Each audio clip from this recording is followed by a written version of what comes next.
In today's video, I'd like to cover the topic of batteries for your home preps. A few months back, I was looking at my battery stash and it looked like it was starting to get a little low, so I knew it was time to stock up. Around that same time, I had received a gift card from a subscriber named Andrew, who was kind enough to send me a Costco gift card for a nice amount, and I knew that I needed to use it for some kind of preps. So thank you, Andrew, for the gift card, and I went over to Costco to fill up on some of my batteries. So for this video, we're going to talk about how many batteries you should store for your home preps. We're not going to go into too much detail with regard to the different brands or types of batteries, just because I think it's good to have batteries in general, whether you want to go with lithium or alkaline or rechargeable. Just have some batteries in your home preps. So let's get started now with this video featuring batteries. We have batteries stored at a few different locations within our home. I have some stored in the junk drawer. I have additional ones stored in a battery organizer. And then I also have some batteries stored in one of my home prep modules for batteries. I think they're a good investment for preppers to have. A lot of them have a 10-year shelf life, which is pretty good for your preps. When it comes to batteries for your home preps, I like sticking with batteries that have letter names, such as AA batteries, AAA batteries, C batteries, D batteries, and I'll also do some 9-volt batteries, in comparison to some of the more exotic battery types, such as CR123s, 18650s, and others. I just think they're a little bit more common for the average person, and you could use them for bartering as well in an emergency situation. I'm not too selective when it comes to the battery brand and type that I use for my home preps. Oftentimes I'll just go with Duracell, but other times I'll go with Energizer. I'll do lithium batteries, I'll do Kirkland brand batteries, I'll also do the N-loop batteries. I try to avoid some of the knockoff generic ones, but for the most part, I just go with whatever I could get the best deal on for batteries. I think it's just good to have a lot of batteries. Several years back, I was inspired by an article by someone who went through a survival situation, and they mentioned they wish they had two particular items in a mass abundance. They wanted to have Bic lighters and batteries. So that always stuck with me, and I wanted to make sure I always had batteries on me in an emergency situation, because they could be used for so many different things, and they could also be used for barter situations. So I went over to Costco and stocked up on a lot of the batteries that I was starting to run low on using Andrew's gift card. And you can get a fair amount of batteries for around $100 over at Costco. I try to keep an eye on the sales that are going on, but you could get a lot of the AA batteries, AAA batteries, C, D, and 9-volt over there for around $100.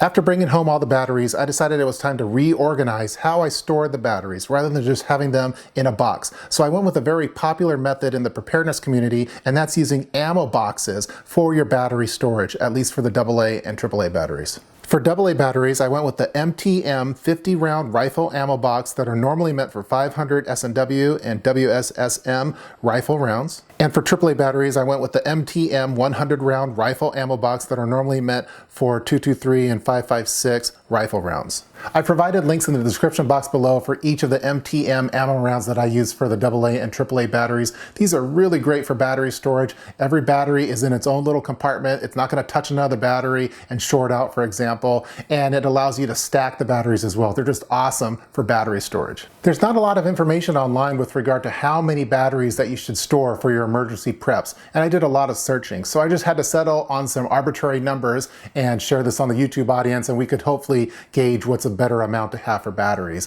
So for AA batteries, I'm going with 200 AA batteries, I'm going with 100 AAA batteries, and then 50 C batteries, 50 D batteries, and 50 9-volt batteries. I also think it's wise to have some rechargeable batteries in your battery stash, so you could recharge it with solar or a generator, for example. And I prefer the Panasonic N-loops, and I'm not too selective on which particular kind to have as long as I have some rechargeable batteries. And so I'm including 50 of the AA N-loops and 50 of the AAA N-loops, in addition to a dozen C spacers and a dozen D spacers.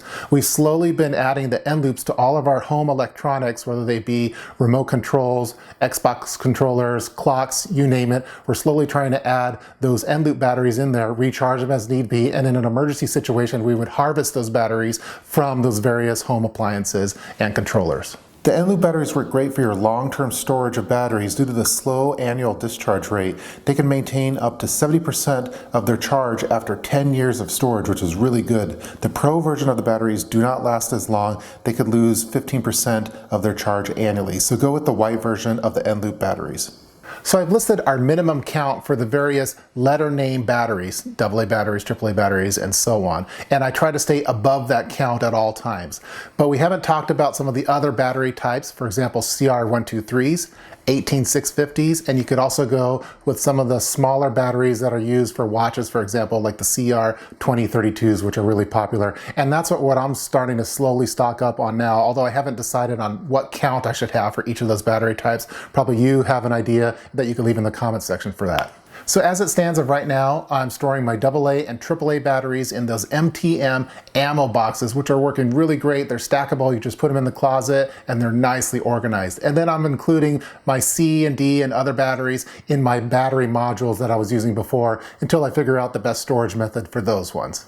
That's going to do it for this video featuring batteries for your home storage. I hope that you guys enjoyed watching it. So we covered battery storage and using those ammo boxes for the smaller battery types, and then also battery count. So a rough estimate on how many batteries that you should store in your home for emergency purposes. And I kind of just came up with arbitrary numbers, which we could refine here in the comments section. So leave your comments below in the comments section regarding this video. I imagine a lot of you have very specific parameters that you want to have for your batteries, whether they're lithium or alkaline, or maybe you want to have 500 AA batteries or 100 AA batteries. Leave your comments below in the comments section regarding that, and hopefully over time we'll refine a proper amount of batteries to store for your home preps and how to store them. So leave your comments below in the comments section. And again, special thanks to Andrew for the Costco gift card. See you guys next time.